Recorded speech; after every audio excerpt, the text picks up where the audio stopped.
"I speak 9 languages," said the son of the black cleaning lady. Arab Millionaire laughed but was shocked. "Ha ha ha ha. 9 languages." Hassan al-Mansouri's laughter echoed through the Manhattan penthouse office like the roar of a predator amused by its prey. "Kid, you can barely speak English." David Johnson, just 14 years old, stood in the luxurious office holding a worn public school backpack, his eyes steady in contrast to the humiliation burning his cheeks. Beside him, his mother, Grace Johnson, held the cleaning bucket with trembling hands, knowing she had made a terrible mistake in bringing her son to work. Hassan al-Mansouri, a 48-year-old oil tycoon and owner of a billion-dollar empire, was having the best day of fun he'd had in weeks. This black kid, the son of his cleaning lady, had just claimed he spoke 9 languages when Hassan doubted he could read an entire book in English. "David, please apologize to Mr. al-Mansouri," Grace whispered, her voice heavy with years of submission and fear of losing the job that supported her 2 children on her own. "No need to apologize," Hassan said, enjoying himself even more. "I want to hear more of this fantasy. Tell me, boy wonder, what are these 9 languages you speak?" David took a deep breath. At 14, he had already learned that the world judged people like him and his mother before even getting to know them. Son of a cleaning lady, black, living in the Bronx. All labels that men like Hassan used to justify their contempt.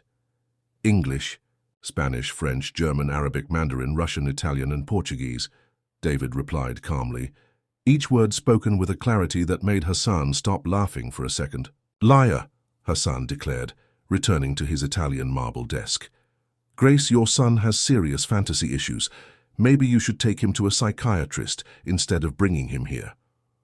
Grace lowered her head, feeling the weight of familiar humiliation. For years, she had cleaned that office, endured derogatory comments, and accepted low wages because she needed that job. But seeing her son, her bright and determined David, being ridiculed in this way, was a pain that cut deeper than any personal insult. "Mom," David said softly, touching her arm. "It's okay." Hassan watched the interaction with a cruel smile. He loved these moments of absolute power when he could remind people of their place in the social hierarchy.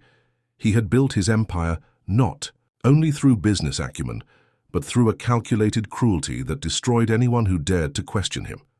"You know what I think, Grace?" Hassan leaned back in his expensive leather chair. "I think your son is jealous of my executive's children who attend expensive private schools, so he makes up these fantasies to feel special." "Sir," David interrupted, his voice still calm but laden with a dignity that surprised Hassan. "Do you speak Arabic?" Hassan frowned. "Of course I do, it's my native language. Then you would understand if I said or essay al-Hakika." The silence that followed was deafening. Hassan stared at David, processing the perfect words in classical Arabic he had just heard. This wasn't the basic Arabic that any tourist could memorize. It was a complex structure with advanced grammar and impeccable pronunciation. Grace looked between her son and Hassan, sensing that something had changed in the air, but not understanding what David had said. "Where did you learn that?" Hassan asked, genuinely confused for the first time in years. David smiled for the first time since he had entered that office. "At the public library, sir, they have free language programs every afternoon." Hassan felt something strange stirring in his chest, a mixture of surprise and something that could be respect. No, that was impossible. He was just a kid who had memorized a few phrases. "Anyone can memorize a phrase," Hassan said, trying to regain control. "That doesn't mean you speak the language." "You're right, sir," David agreed. "That's why I brought this." David opened his worn backpack and pulled out a document that made Hassan choke. It was an official certificate of proficiency in multiple languages issued by Columbia University, with grades indicating fluency in all 9 languages. David had mentioned that that's fake. Hassan stammered, but his voice no longer carried the same conviction. David took out another piece of paper. "This is my certificate from the Advanced Linguistics program at the Municipal Library, and this is from the online simultaneous translation course I finished last month." Hassan took the documents with trembling hands. They were all authentic, all stamped and signed by reputable institutions. This young kid, the son of his cleaning lady, had achieved a level of education that rivaled professional diplomats. How was all Hassan could whisper? What Hassan didn't know was that David Johnson had a secret much bigger than simply speaking 9 languages, and that secret was about to destroy everything Hassan thought he knew about intelligence, merit, and the true value of people. If you're curious to find out how a boy managed to outsmart a billionaire and want to know what devastating secret he was still hiding, don't forget to subscribe to the channel. What Hassan didn't realize was that David hadn't shown up at that office by chance. For months he had been planning this moment, gathering information and preparing a demonstration that would not only change Hassan's perception of him, but reveal a truth about Hassan himself that would destroy everything the billionaire thought he knew about himself. Hassan examined the certificates for several minutes, desperately searching for some evidence of forgery. But the more he looked, the more his arrogance turned into something close to panic. The signatures were authentic, the stamps official, the dates consistent with a 3-year academic progression. That still doesn't prove anything, Hassan muttered more to himself than to David. Anyone can take online courses. You're right, David agreed with a calmness that made Hassan even more uncomfortable. That's why I brought this. David took a tablet out of his backpack and opened a video chat app. Within seconds, the screen showed an Asian woman in an academic office. Professor Chin, David said in perfect Mandarin, could you confirm to Mr. Al-Mansouri my performance in your business translation course? The woman on the screen replied in rapid, fluent Mandarin. Hassan didn't understand a word, but he could hear the natural flow of the conversation, the complexity of the grammatical structures, the ease with which David moved between different linguistic registers. Mr. Al-Mansouri, the professor, switched to English. David has been my best student in many years of teaching. At his age, he is fluent in Mandarin like a native of Beijing. He is extraordinary. Hassan hung up abruptly, his hands shaking slightly. Grace, he said, his voice strangely. Did you know this? Grace shook her head, still processing what was happening. David has always been smart, sir, but I didn't know he started so early. David interrupted softly. I started when I was 11. My mom was working 2 jobs to pay for my private school, but she lost her second job because of the pandemic. When I went back to public school, the classes were too easy. So I decided to use my free time for something useful. Hassan felt a knot in his stomach, while his own children attended the most expensive schools in New York with private tutors, paid by the hour. This boy had surpassed any education money could by using only public libraries and determination. But why languages? Hassan asked, genuinely curious for the first time. Because I wanted to understand the world, David replied simply, and because I realized that when you speak to people in their language, they stop seeing you as a stranger and start seeing you as a human being. The observation hit Hassan like a punch in the stomach. For years he had used his Arab background as an excuse to keep his distance from American employees, citing cultural differences when the truth was simply arrogance. David, Hassan said slowly. You're 14 years old. That's impossible, sir. David smiled for the first time since he had arrived. The impossible is just the possible that hasn't happened yet. Hassan turned, looking at Grace for the first time in years. He saw a woman who had raised a genius while working menial jobs, who had sacrificed everything to give her son opportunities. David, Hassan said, his voice changing in tone, why did you come here today? Your mother could lose her job. David exchanged a glance with Grace, who nodded almost imperceptibly. Because I heard you on the phone yesterday, David said calmly. You were discussing a contract in Arabic with investors from the Middle East, but you made mistakes that could cost millions. Hassan turned pale. What kinds of mistakes? You used Mubashir when you should have used for urgency, and you confused Miraik with Miraib when discussing deadlines. Small mistakes that completely changed the meaning. Hassan sat down heavily. Those investors had seemed confused during the call, but he had attributed it to connection problems.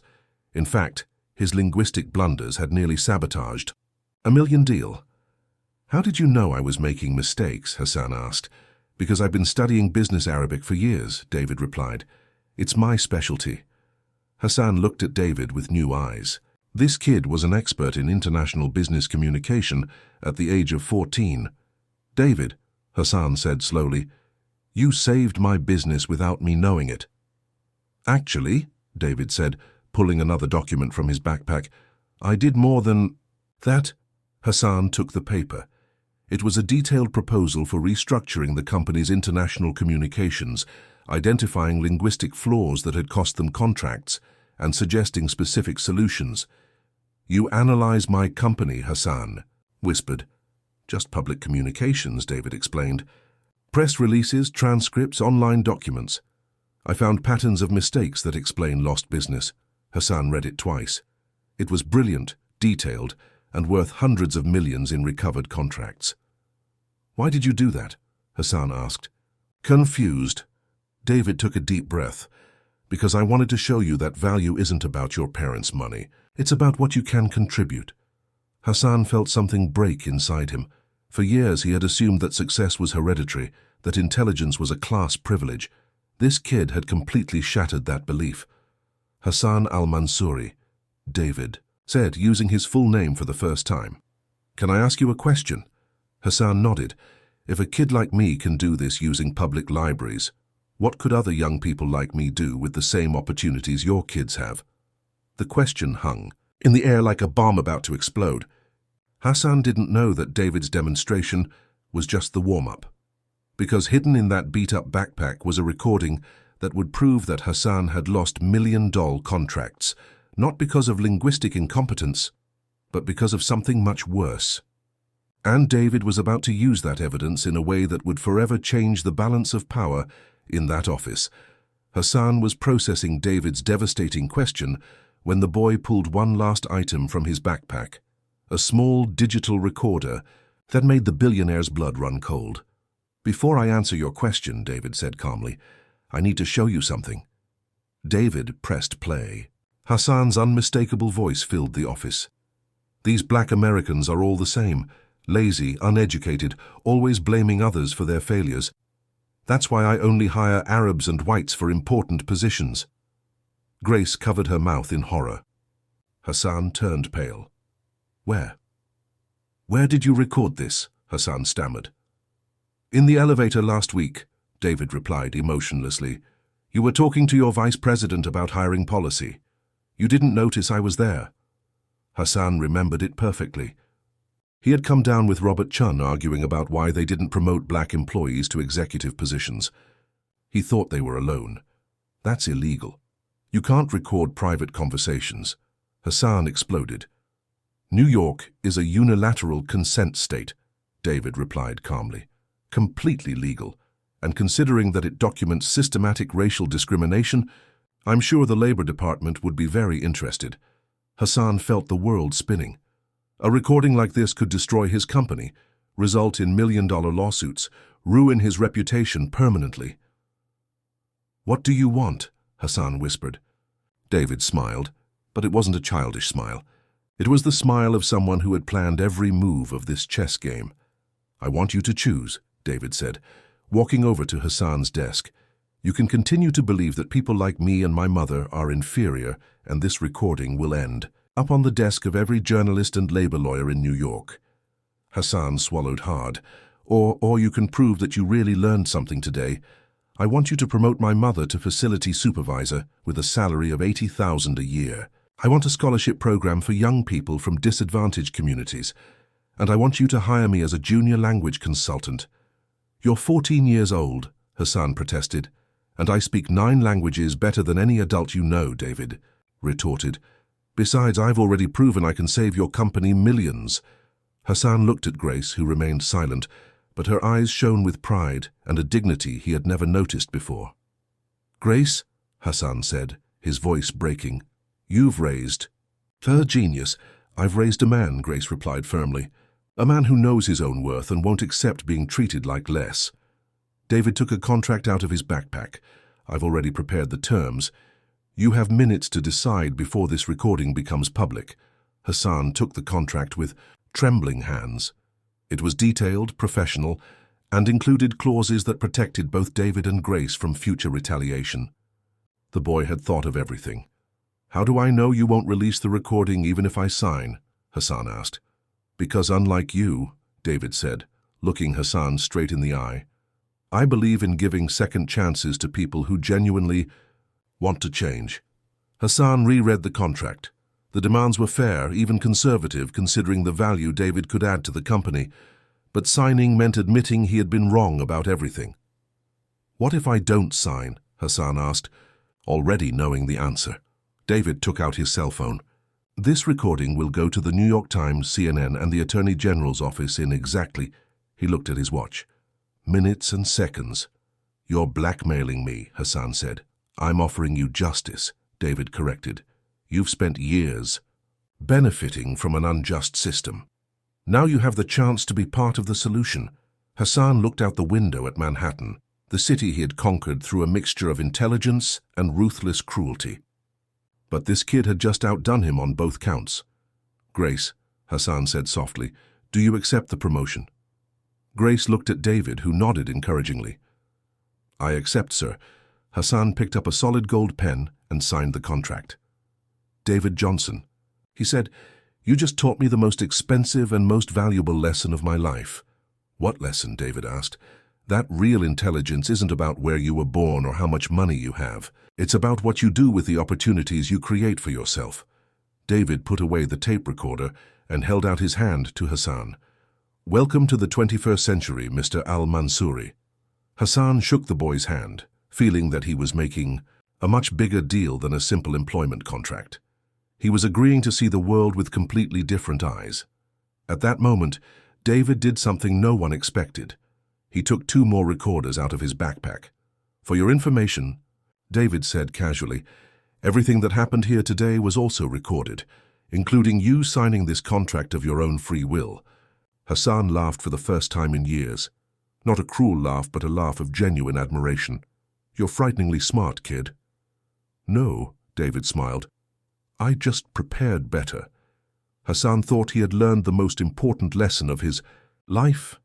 But David had one last surprise that would reveal not only the extent of his planning, but also a secret about Hassan's own past that would change everything the billionaire thought he knew about his own origins and the true meaning of merit.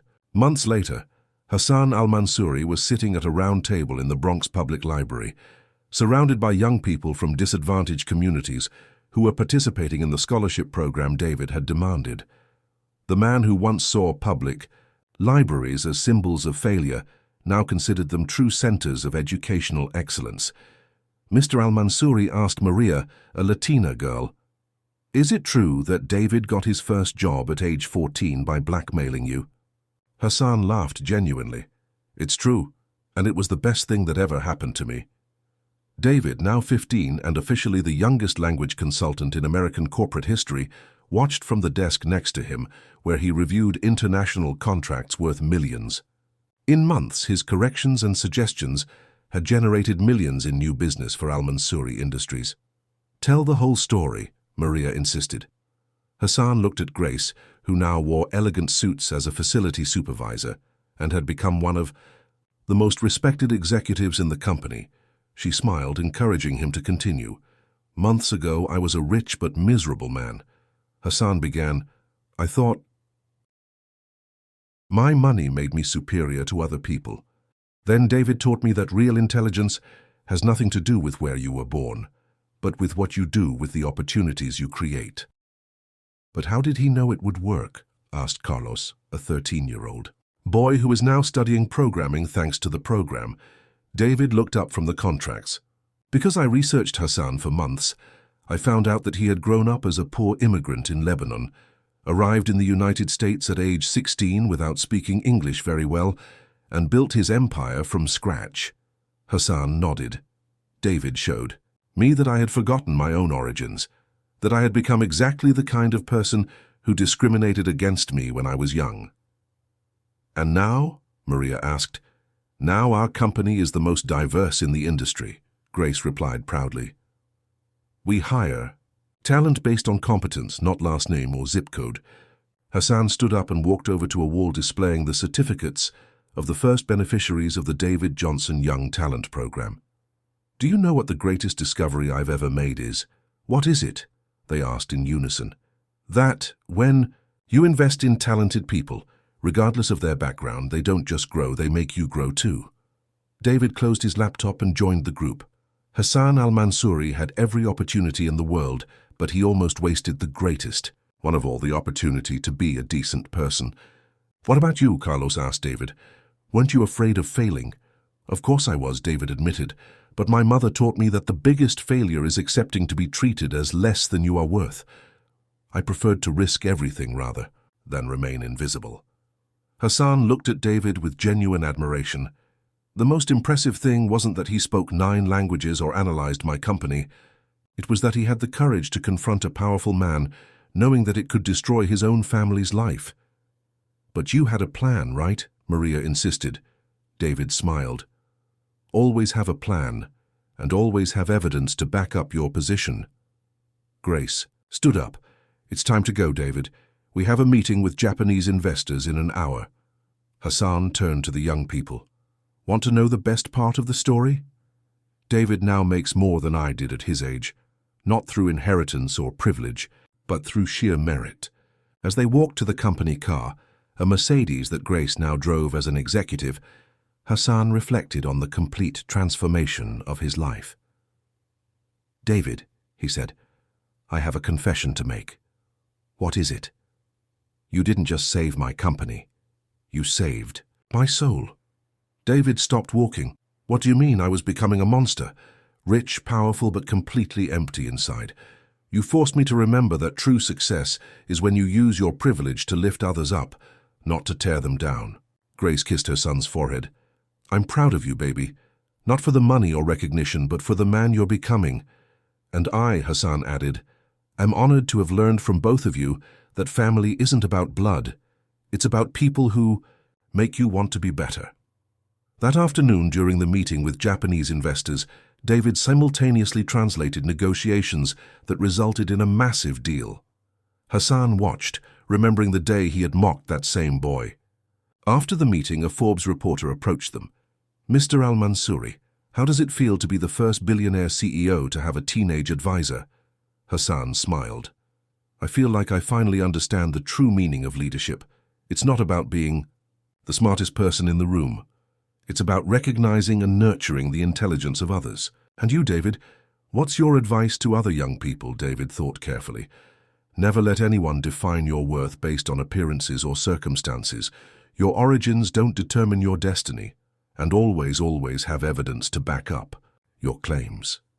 One last question, the journalist said. Do you believe this story can inspire others? Grace replied, this story proves that when you combine talent with opportunity and courage with preparation, there is no limit to what can happen. Hassan nodded. David taught me that true wealth is not in what you accumulate, but in what you build, and that the smartest investment you can make is in human potential. David's story proves that real intelligence knows no color, social class, or age. If this journey of courage and justice has inspired you, subscribe to the channel for more stories that show how knowledge is the only weapon that no one can take away from you. Hassan tried to use his wealth to humiliate those he considered inferior. But he discovered that he had completely underestimated the power of a brilliant, prepared mind. He learned that true power doesn't come from the money you have, but from the people you invest in, and that sometimes the greatest lesson in your life comes from those you least expect.